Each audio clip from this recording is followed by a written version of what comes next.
Greetings, salutations, David and Robinson, all the way to Greetings and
salutations, Master David and Robinson, all the way in Switzerland. And you're tuning into the Black Fire Radio, and you're listening to the African Direct Show with Kaji. That's it.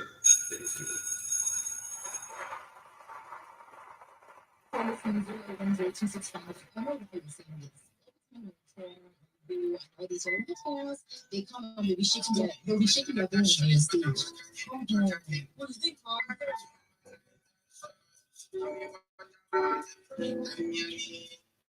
Yeah, I've been traveling, met a lot of shorties, but I'm back again. Back to my Nigerian shorts. Give me what I want, every time I need you. I've been traveling, met a lot of shorties, but I'm back again. To my Nigerian shorts. Give me what I want, every time I need. Something sweet. You see the man I call me for me for it. I'm gonna catch up when me I dance. That's what you do. And say your body, them they call me Chelsea too. They tell you everything what you can do when I'm on. They make you on the piece of that poet. I'm a big busy and fast down. With the same dick that makes you bad. With the same breeze that get your back down. With it to the baddest thing you have. You know that I'm like a shot, for my night and short, she give me what I want every time I need. I've been traveling, it's like a shot, it's not a for my night and short, give me what I want every time I need.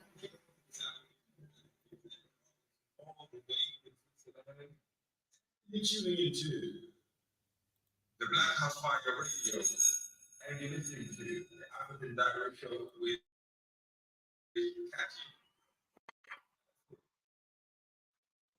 Hello, good people. Karibuni sana to another episode of the African Diary Show. I'm hoping you're doing great on this wonderful Thursday afternoon, 28 minutes past 2 p.m. right here in Nairobi. You can as well let me know what is the time on your end as you get to join us. Shout out to Bling, I see you in the building, Karibu sana. Tigress, I see you in the building, Karibu sana. And Special Nakucheki Pia Wewe, thank you very much for joining us. And to all those who are just joining us, in case this is your first time, kindly consider following us. In case you're on TikTok, in case you are on YouTube, kindly consider subscribing to our channel in case you have not. Shout out to all those who are with me on Facebook, on the radio station, and I'm hoping that we are going to enjoy our show for today. And we started off our show with an amazing jam. That was Black Bones and the jam is a Niger Shori. And I hope you did get to jam onto it. And on today's episode,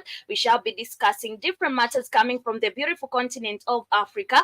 And one of the things is that during this festive season, the Nigerian government has decided to give free rides or free bus tickets or free. It has decided to now reduce the cost of transport for the people traveling during the festivities. And I feel like this is something good, but at the end of the day, I don't think that now this measure is the right way to deal with economic hardship or economy hardship in the country. Thank you very much for the gifts, Asante Sananderi, and thank you very much. So yes, I was talking about Nigeria, and I'm saying that now the government of Nigeria has decided to ease the holiday travel cost with the free train rides and bus fare reduction. And I feel like, yes, this is something good. And at the end of the day, people are going to enjoy traveling. But remember, even if they are going to enjoy traveling, remember the cost of living is still high. Maybe they have saved on traveling, but remember they need to eat, they need to celebrate. So if food is still expensive, what is the need of easing the traveling cost? But at the end of the day, we shall be discussing that and other different matters. Still, we shall be talking about South Africa. There has been a fire that has been going on for now. This is the third day, if I'm not wrong.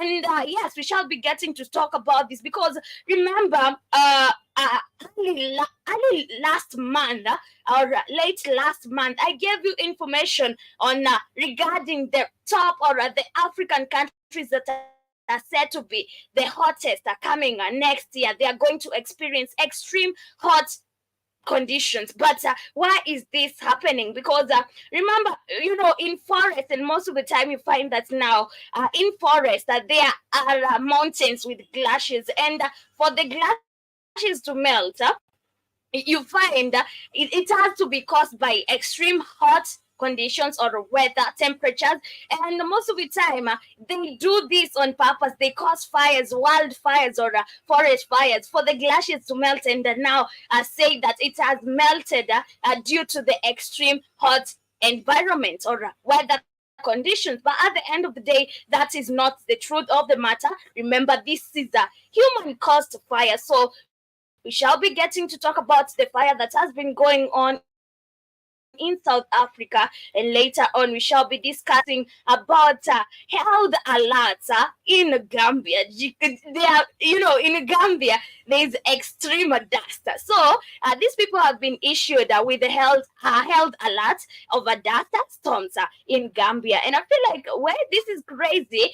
This place, if you look at the image that I'm looking at, this place looks so dusty, and these people, they need to take care of their chest. They need to take care of their noses because the place doesn't look any good for me. They shall be, these people might be experiencing a lot of chronic diseases because of the dust that is in that region. But rather than that, we shall also get to see different matters coming from beautiful African countries. And in case you also have something that you'd love me to discuss, you can as well request me to do it, or rather, in case you have some information that you think I don't have, you can also let me know as we get to continue with our show for today. Karibuni sana. I see Onyango in the building, in the twice you in the building. Thank you very much. And to all those who are just joining us, Karibuni sana. Make sure you're tapping the screen for me and also get to interact with me, and do let me know what's popping on your side.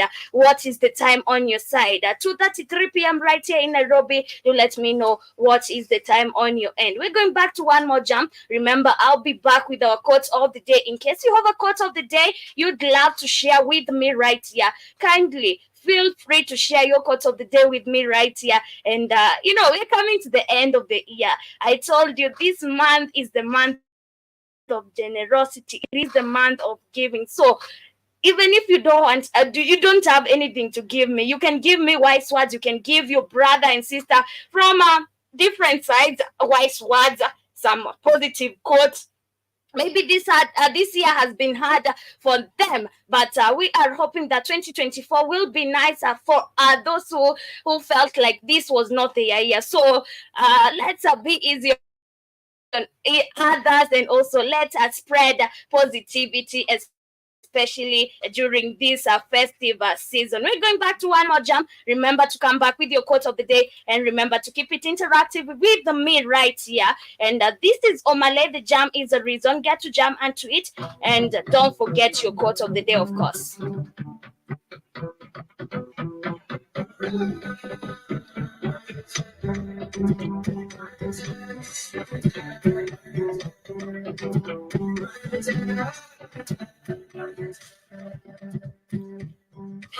Okay, as we get to continue, I see Robert Wesley in the building. He's asking, Africa Cup of Nations coming on in January. Any updates? Oh my God. That is the worst thing to ask me. Don't ask me about sports. Just ask me about politics and everything. But sports, no, I'm an Arsenal fan. I don't know much about the Africa Cup of Nations. So if I would tell you anything about that, I would be lying to you. But in case you have any information that you think that people should have, you can feel free to share the news as we get to continue with our show for today.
My quote of the day says that take pride in how far you've come. Have faith in going far, in how far you can go, but don't forget to enjoy the journey. I repeat, my quote of the day says, take pride in how far you've come. Have faith in how far you can go, but don't forget to enjoy the journey. That's my quote of the day. I hope you feel motivated, and also as we're coming to the end of the year, don't feel like you've lost. You've not lost. We also have next year, and this is why we always get a chance to try harder every day. So if today was not your day, please make sure you claim tomorrow, and make sure you say tomorrow is my day, and you're going to achieve whatever you wanted tomorrow. Tuning into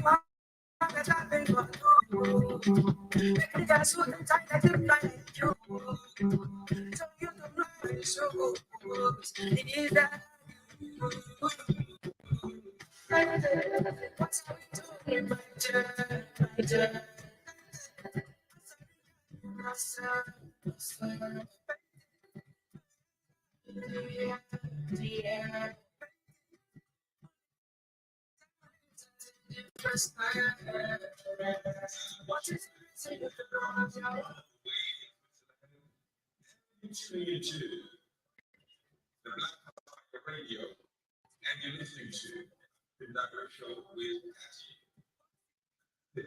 Yes, welcome back. That is Omale. The jam is a reason. I hope we get to jam onto it as we're getting started with our conversation right here. Thank you very much for the amazing gift, Robert. And I see Robert is asking me, Arsenal is from which country in Africa? Are you serious? Is Arsenal from Africa? No, you're lying. You're joking with me. You better not be joking with me, because Arsenal is not from Africa. But anyway, apart from that, let's get to the information of the day, and to the news and updates coming from the African countries. And we start off with this breaking information coming from Central Sudan. And the RSF, this is the Rapid Support Forces, has seized another key town in Central Sudan. This is so sad, because we have seen they seized the Khartoum, some of the region in the capital city, and it has not been easy for the Sudan people over there. And Sudan's paramilitary rapid support forces claims to have seized another town and a military base in Gezira state. And in a post on Twitter, the group has said liberated the 2nd Infantry Division of Sudanese Armed Forces in Hasseisa town, and it came 2 days after the group seized the state's capital, Wad Madani, following days of fierce fighting with the rival Sudan's regular army. This is so crazy, and we are seeing that now, instead of peace returning back to Sudan, we are seeing that the country is continuing to be war torn, of which is not very good. And it is becoming so hard for the people in Sudan. And at the end of the day, this is why we are seeing a lot of people now relocating or getting to move from their countries. Shout out to Jiba Java. I see you in the building. You're saying good advice. Keep pushing, you'll reach your goals. Yes, thank you very much for also adding that on top. And I see Kibs in the building. Karibu sana, Kibs, and asante sana for joining us. So we are talking about Sudan. Yeah, so we are talking about Sudan, and we are talking about the rapid support forces. And in Sudan, remember, this is one of the unstable country in Africa, or in Africa. And the reason that Sudan is unstable, it's because of the paramilitary forces that we have been seeing causing insurgencies in Sudan. They have been occupying, or they have been taking control of us, or seizing towns in Sudan, which has been costing a lot of lives. Yes, we have lost so many lives since the war began, and right now it's close to an year since the rapid support forces started seizing cities in Sudan. And it's crazy because now we saw there was a time we had African leaders talking and negotiating on how to return peace in Sudan. Yet peace has not been restored in Sudan. People are still moving from Sudan days to days. People are still dying. And remember, they also took over a hospital, one of the biggest hospitals we have in Sudan, actually in the capital, Khartoum. And we are losing lives every day, and the leaders are not even actually doing anything. And remember, I keep on saying, as African people, whenever there's violence in our neighboring countries, we should be the first ones to get to know what is really going on in that country. But it's so sad that there's nobody doing anything to help this country, and it's so sad now that people are continuing to lose their lives every day. But I see it came. Meanwhile, the preliminary committee of Sudan's doctor union said 300 people were killed and tens of others wounded in days of military clashes in Wada Madin city. This is so sad. Imagine we have already lost 300 in that village. Imagine. And since the war started, we have like so many people, tens of thousands people losing their lives. And it is a day-to-day thing. People are waking up to losing their lives. And you are busy right here. We have people who are busy even right here in Africa saying that free Palestine, free Palestine, sijui what, instead of now coming to say free Sudan, free Congo, because we know very well that these two countries are unstable right now. They are war-torn countries. But I think Steppers is saying it's internal war. They need to solve their house within themselves. I don't think so. This is not an internal war if you get to really understand what is really happening. Because remember, in Africa, there's nothing like internal wars. Most of the time, you'll find internal wars in Africa is where politicians are fighting by their own or by themselves. But We cannot say that what is happening in Sudan is an internal war, because tell me, these people called the RSF, where do they get these heavy weaponries, or the machines, or the weapons they use, the firearms? Where do they get them? Of course, there's somebody who is funding them and giving them the weapons. Because remember, in Africa, we don't even manufacture a bullet. So where are they getting these weapons from? Of course, they are not getting them in any African countries. And this is why I'm saying this is not an internal war, because we have people who are funding this war. And we have people who are promoting the continuity of this war. So at the end of the day, we as Africans, we cannot come here and start or decide to be docile and say this is an internal war, let them solve their own issues within themselves. No, that is an ignorant mind, and we should be helping these people instead. I see Stephens is saying they are being funded, yes, but it's a power struggle. Yes, it's a power struggle, but why is there a power struggle in that country? They are being funded, and the person who is funding them is the one causing the instability of this country. This is why it is so unstable. This is why it is Watson, because there's somebody who wants the country to be unstable. Remember, Sudan is one of the richest countries in terms of oil. So whenever you see a country, we have countries like Congo. Whenever you see a country like African countries in war, and this wars continue for more than even decades, there's something that now the person who is funding the war getting from that war.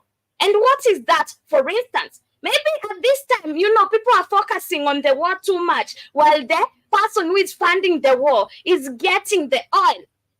Yeah, that is what is happening. In Congo, we have seen people fighting for more than 2 decades while their wealth is still being stolen, because they are focusing more on the war rather than on what is happening on the ground. And this is why you find that most of the time when there is a war in Africa, there are always the Europeans willing to send aid in Africa. Don't you ask yourself, why are these people sending aid in Africa? Or why are they sending even their troops in Africa? It is to come and get the world for them. This is what happens. But I see Stephens continues on and says that al-Bashir fell out again with his counterpart. They need to come to an understanding. You cannot come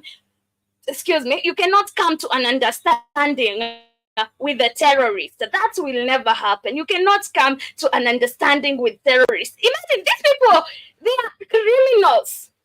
I'm not saying even al-Bashir is good. He's also a criminal.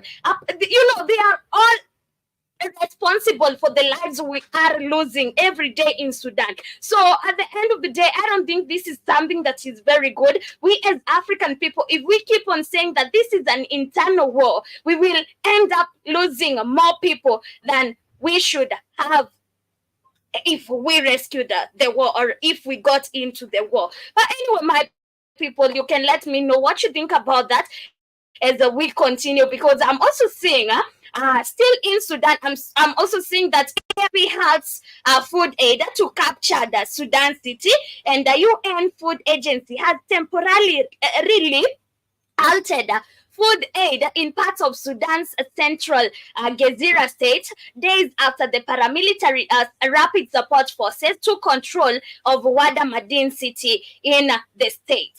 A place of refugee has now become a battleground in a war that has already taken a horrific toll on civilians. The head of a UN World Food Program in Sudan, Eddie Rowe, said in a statement on Wednesday, this has forced a WFP to put on hold food deliveries in some location in Gezira state at a time when people need our help the most. This is just crazy. And an estimated 300,000 have fled fighting in the state since Friday last week. The agency said WFP had been providing food aid to 800,000 people in Gezira and to those displaced by conflict in Sudan's capital, Khartoum.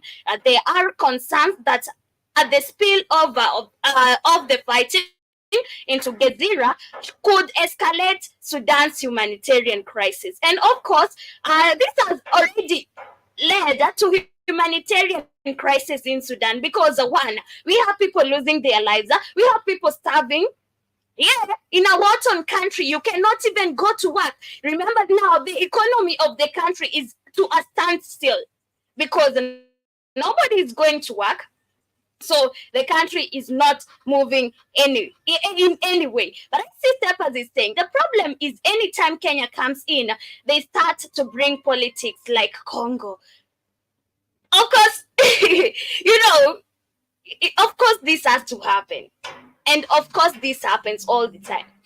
A country like Kenya, when it comes in to claim that it's sending aid or it's helping such countries, most of the time the country or Kenya is most of the time you'll find it is aligning with the wrong people to destabilize the country. And on Tuesday, I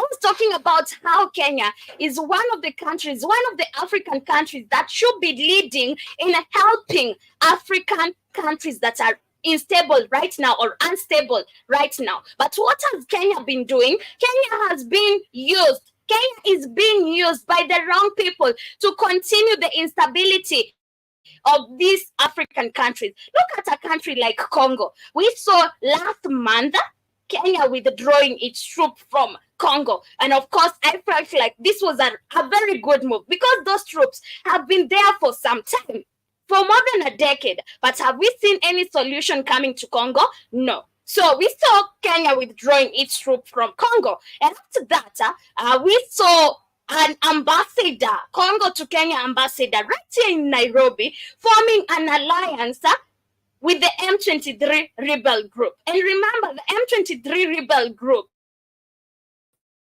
is the group that is causing insurgencies and insecurity in Congo. This is the rebel group that has been disturbing Congo for the longest time. Congo has been fighting jihadists for the longest time, and this is the M23 rebel group. So after that, this ambassador, Kenya to Congo ambassador, formed an alliance with the jihadists right here in Kenya. The Kenyan government was asked to arrest this man, but the Kenyan government said that no, they cannot do that. So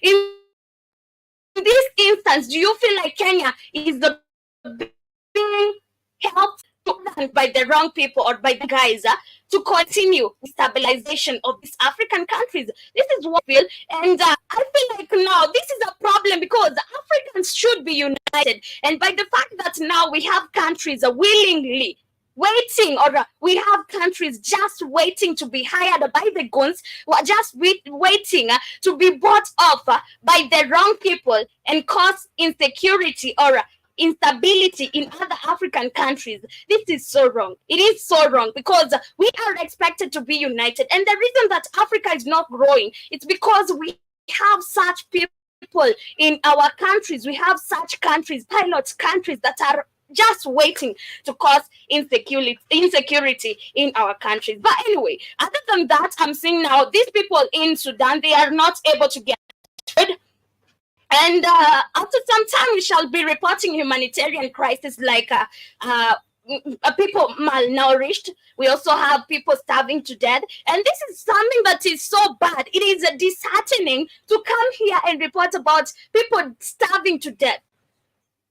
People starving to death, yet we know there's something we can do as Africans. We can just unite and decide that this one is enough. We need to bring back peace to these African countries. But guys, what do you think that African countries are not doing to bring security or safety back to its citizens or back to Africans in the continent, because I feel like this is so bad when I'm being fought in my own country by terrorists who formed a group with an aid of a foreigner and now come and cause instability in my country.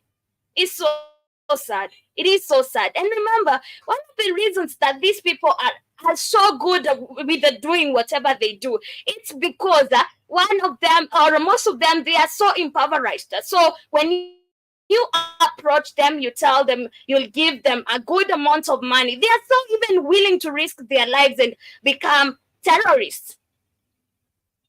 Yeah, they are so willing to do anything because in their life they have been suffering and they really need the money that you're offering to them. So at the end of the day, I believe one, we should end poverty in Africa. We should fight poverty in Africa and embrace unity, because that is the only solution. If we fight poverty, nobody will be hired by goons to cause terrorism or to cause insecurity in our countries. But anyway, people, we are going on to different matters, and if you have something to add on that, you can let us know, or if you have other thoughts on that, you can let us know as we get to continue with our show for today. So as we get to continue, in Kampala or in Africa, we have so many brothels.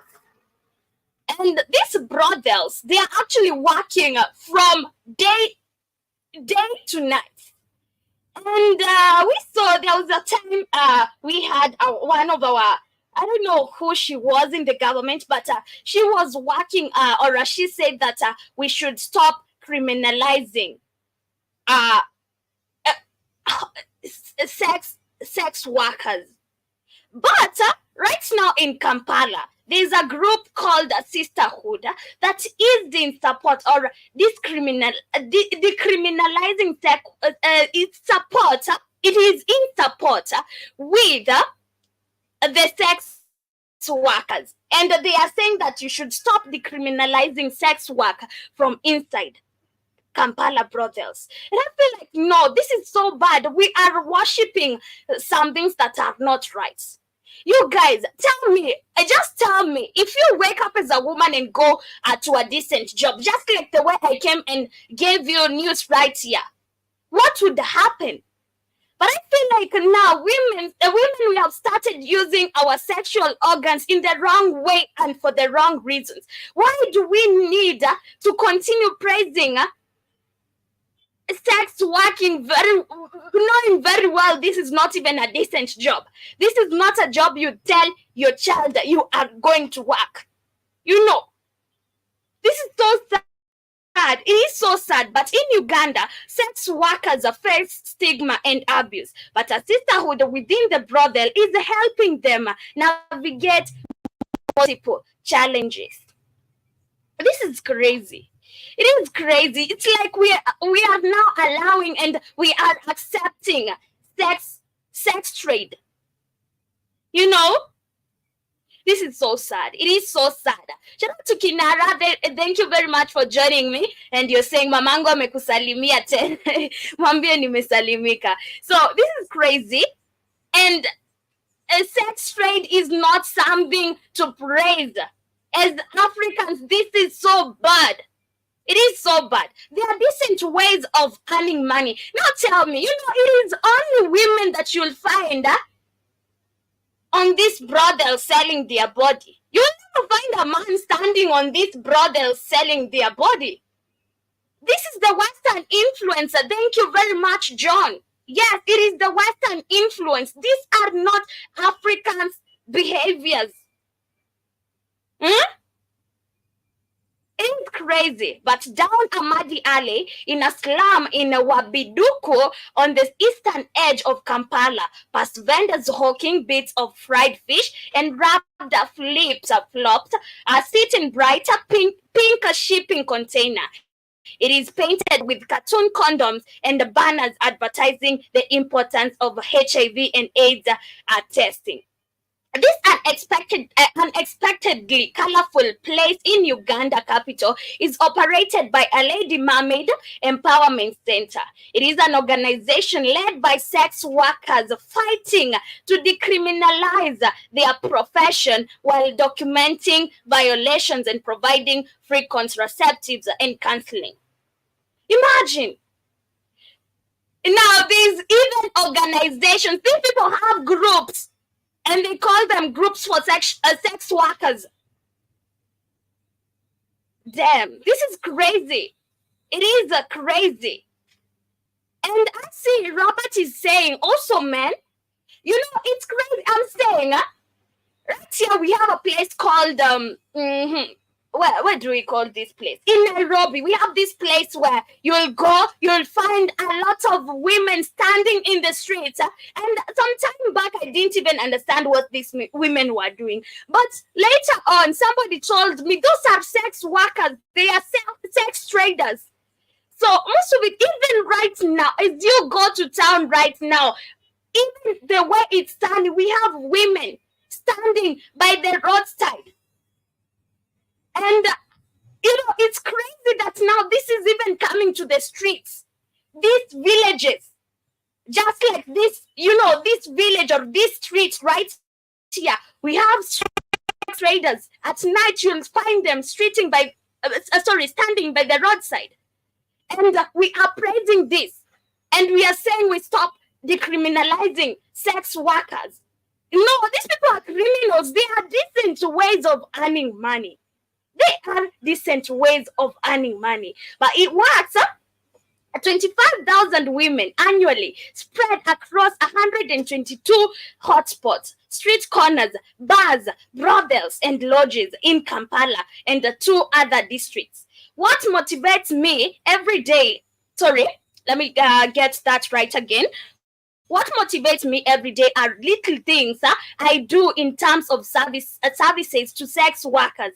Sanyu Harjara Bate, the center's executive director, told Al Jazeera, "It's key to me when I put a smile on the face of sex worker, but also to change their lives."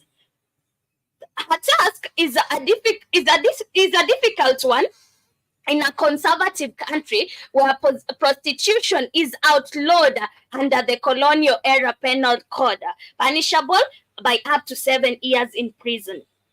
Sex workers live on the margins of Ugandan society, in danger of abuse by their clients, stigma from their neighbors, and the disdain from a police force meant to protect them. Man, this is just crazy. Most days, Aliyah arrives at the Lady Mermaid drop-in center with the mid-morning bustle and heat. For the next few hours, she'll help welcome fellow sex workers to this small refuge. She offers cups of tea, a place to rest and shower, information, brochures to read. This is the home Aliyah, who is 29, stays. When evening sets in, the women return to the brothels, a short walk away. They begin the night's business over the blare of music and stench of beer mingled with the sweat and urine. Yes. Damn, this is disgusting. Okay? So the lodges are made of rickety clapboards constructed atop darker bars painted with the fluorescent images of naked dancing women. Children play in the dank corners, the light of the city glimmer in the distance. Aliyah began sex work at 17. And she claims that this is her job. This is so crazy. Africans, we need to stop this madness. We need to stop this madness. I see Robert is saying, I don't see any problem with that. We are in the 21st century. So the 21st century allows us to sell our bodies for us to get food. The 21st century allows indecency and immorality in the society. This is what you want to mean, because this is immoral. You cannot wake up and tell your child, nimeenda job, and they know very well you've gone to sell your body. This is so bad. It is so sad. It is crazy. And this is the westernization. And this should stop. These are some of the, weird behaviors or weird cultures we borrowed from the Western people. And it is crazy. Shout out to Andy Miles. Karibu sana. I missed you. How have you been? Karibu sana. So I'm saying that this is crazy. One, we should work towards the closure of these brothels. We should work towards the closure of these brothels. Sex working is not work. That is not a decent way of earning. It's so crazy that these women will claim there's no employment, so I need to go and sell my body. Okay, there's no employment, but you can open up a small business for you. I hate the fact that right here we keep on spreading the spirit of being an employee all the time. I hate the fact that we keep on doing this and we praise being employed all the time. Why don't we praise, or why don't we start the narrative of becoming entrepreneurs? We've always said that there are no jobs. We've always put in people's mind it's a must for you to get employed. Who said that? Who said that? That in Africa you cannot get a good paying job? Who said that?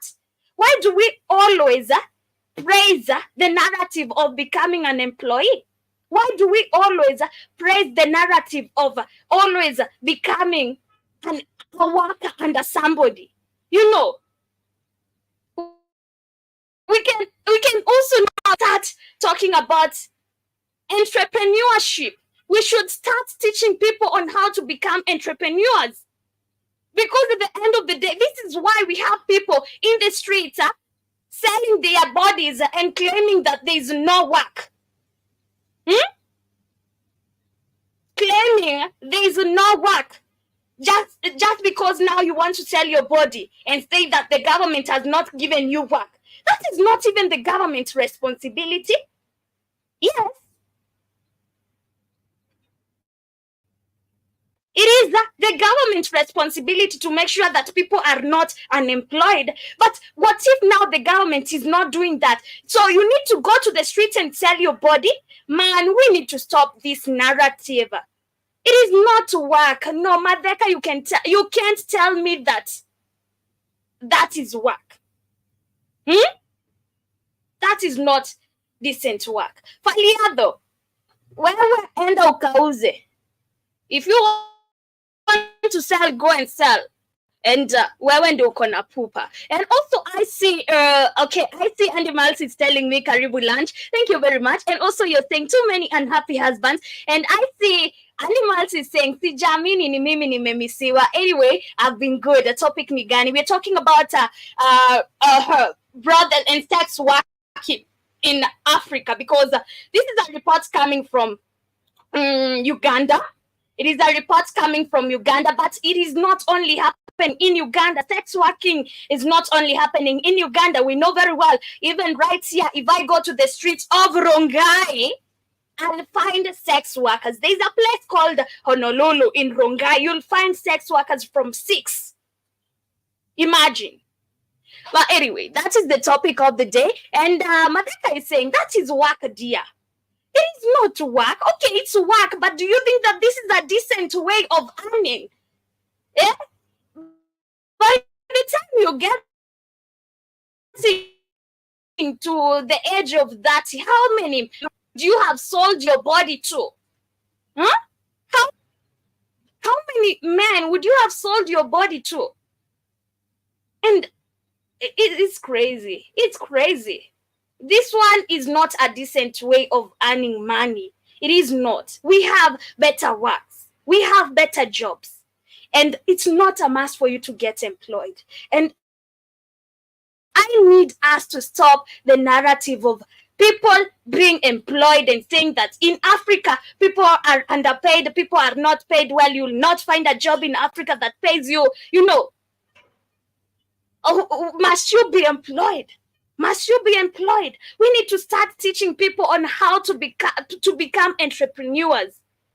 That is what we need as Africans, because we have normalized, and it's like a norm, it's like a culture for people to get employed, and people saying that there's no employment. But must you be employed?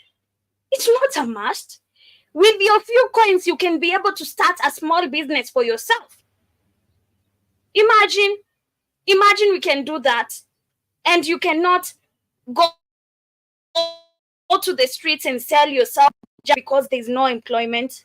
So by the time you're getting to the age of 30, if this woman started prostitution at the age of 17, right now she's at 29 years. How many men have she sold her body to? How many? It's crazy. It is crazy. But I see Madeka is saying willing customers, not all of such as I believe, not all of us can be business people. So we praise immorality. That is what you want. No, that is immorality. And those are weird cultures we borrowed from the Europeans. As African people, we never used to trade our bodies. We never, for money, no. But I see Steppers is saying immorality is economic contributing work. Look at Mlolo. Man, you guys want to make fun of every situation, but at the end of the day, we need to stop praising immorality. Kama kazi ni mbaya, let's say ni mbaya. Kama kazi ni mbaya, let's say ni mbaya. And right now in Nairobi, there are so many brothels and lodgings. We should work towards closure of those houses, because this is why you find that now women are going to work in there. Mamako anatoka jioni amekwambia nimeenda job, anarudi asubuhi. Unadhani mamako ni watchman? Man, it's crazy. It is crazy. But I see Jiba Jaba is saying massage parlor is called for brothel. Massage parlor is called for brothel. The Chinese and Koreans dominate the massage parlor market in the US. Okay, even right here in Kenya, especially in these rich areas, we have these massage parlors that have after service. They call them after service. But also I see Jiba Jaba is saying, Katie, they aren't waiting for a bus. Imagine they are standing somewhere. You'd think they are waiting for a bus or a train to pass and enter. But they aren't waiting for a bus. But also you're saying, Katie, a cell phone plus WhatsApp, mobile prostitution. We also have these other apps, dating apps, where you find not even dating apps. We have other apps like we have the OnlyFans, where people go and strip naked, and they earn money from that. Yeah, Steppers is saying Tinder. No, Tinder is Tinder is a dating app, and in Tinder you're actually not allowed to show your nakedness. So that is not an immoral app. I just think that now, the fact that they regulate even how you use your app, it's so good. Tinder is not an immoral app. It's just a dating site. But also I see Jiba Jaba is saying, I'm not a fan of prostitution. It ruins our lives. Of course, nobody. Okay, we have people who are fans of prostitution, but I'm not a fan as well. But anyway, you're saying 100% Katie. Yes, I bet you are agreeing on me on teaching people how to become entrepreneurs and stop telling people you must get employed for you to be earning and for you to be living. But shout out to Jafti and to everybody who is there with us as we get to the main focus of the day. And this is about Nigeria. So the Nigerian government has decided to ease holiday travel cost with free train rides and bus fare. And in a bid to alleviate the financial strain associated with holiday travels, the Nigerian government has introduced measures to provide relief to its citizens during the festive season. But do you guys think that this is the best way to deal with economic struggles right now? And we know very well there's a financial strain in every African country. Do you think that this is the best way to deal with it? Okay, I'm kind of happy that Nigerians are enjoying free rides and trains, train tickets and everything. But do you think that this is the right way to deal with? I feel like the country should work on subsidizing on, not commercial, on products, consumer goods or consumption or production of goods, because at the end of the day you have paid the bus rides for the people, but what are they going to eat during this festive season? So I don't think that this is the right way. I believe by subsidizing on products like ugali flour, wheat, and sugar, and everything, like eating products or food products, this would be better. But I think Tapas is saying, look at Cindy making money on 100 shillings kunyongesho. Oh my God. Don't even mention about that. But yeah, I'm talking about Nigeria and the government are giving a free rides, and the announcement made on Wednesday includes free train rides and a 50% reduction in public bus fares across the country. Dele Alaka, the Minister of Solid Minerals Development and the head of interministerial committee on presidential intervention, emphasized that the initiative aims to enable domestic travelers to visit their loved ones and hometowns without stress and extra burden imposed by the high cost of transport around this period.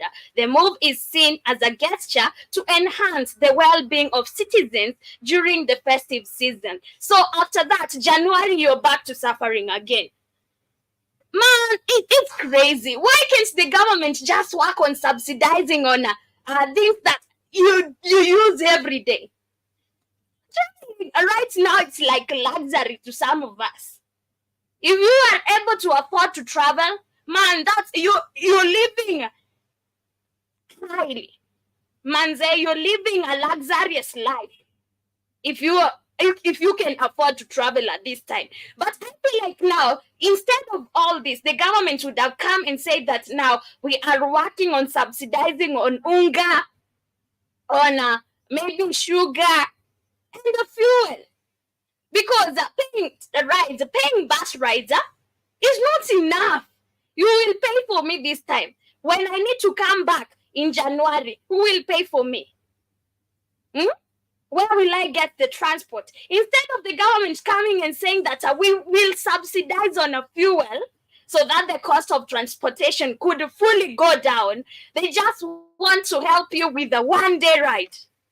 Man, this doesn't make sense. But the discounted interstate fares and complimentary train rides slated to be in effect from December 21st to January 4th are part of the collaborative effort with the companies operating luxury buses across 22 routes nationwide.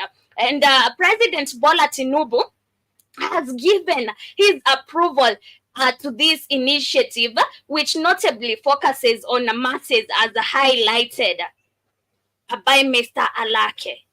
And the Transport Minister, Saidu Alkali, expressed the government's commitment to ensuring that the substantial reduction in bus fares and the provision of free train rides will allow every Nigerian to partake in the joy of the season without the burden of exorbitant transportation costs.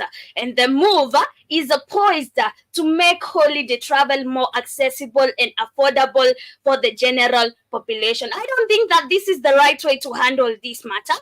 I believe there is a better way, and especially Nigeria being one of the biggest African countries with the highest number of, being leading with the with a very big scale of oil producing, and these people are actually the ones paying high high fares or a high cost of transportation. It doesn't make sense.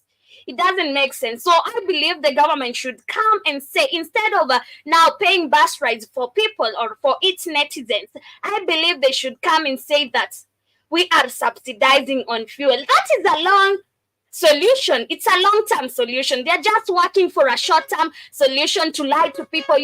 We are concerned about you, and we are concerned about your financial distress, and this is why we are doing this for you. It is just crazy, and this is what all governments do. In Kenya, they do the same. In Tanzania, they do the same. Instead of coming right here with the long-term solutions, they come and approach you with the short-term solutions, and they tell you, we are concerned about you. We are concerned about the financial distress you are having during this festive season, and for that, we are going to pay you bus rides. It's crazy. That one is crazy. But I see somebody is saying better than nothing. Yeah, it's better than nothing. But you guys, do you think that even most people will be able to travel with this cost of living right now? Don't you think that it's a luxury for people to travel right now? But I see Steppers is saying they need someone like Ruto to tax witches and fraudsters. Ruto is now taxing witches. Oh my God, man. Expect anything from Ruto. But anyway, my people, we are coming to the end of our show for today. That has been our discussion of the day. I hope you have enjoyed our show for today. And to all those who are with me right here, Asanteni sana. Thank you, George Dawson and Raymond.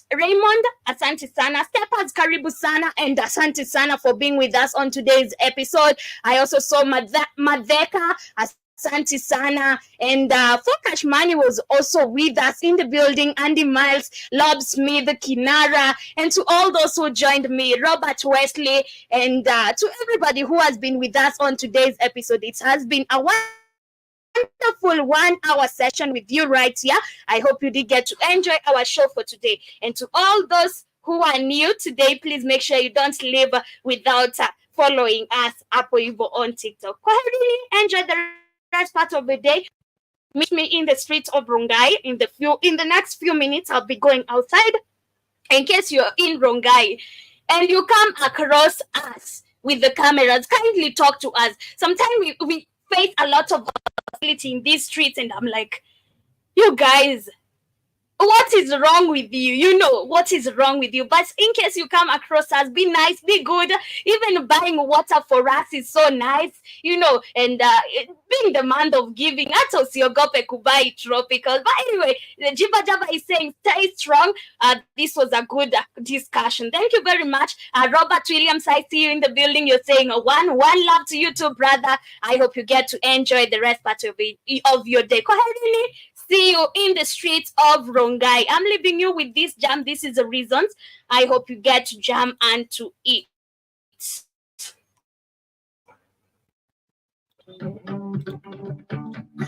application is all the way to the bed.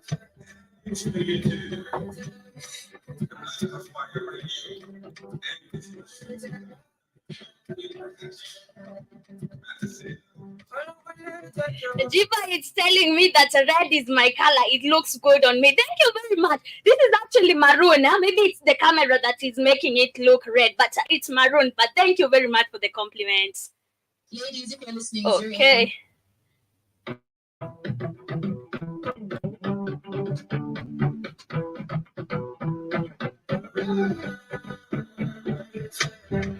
Stephens doesn't want me to go. He's telling me to endele hadi kesho. No, I have to go, manze. Meet me in the streets.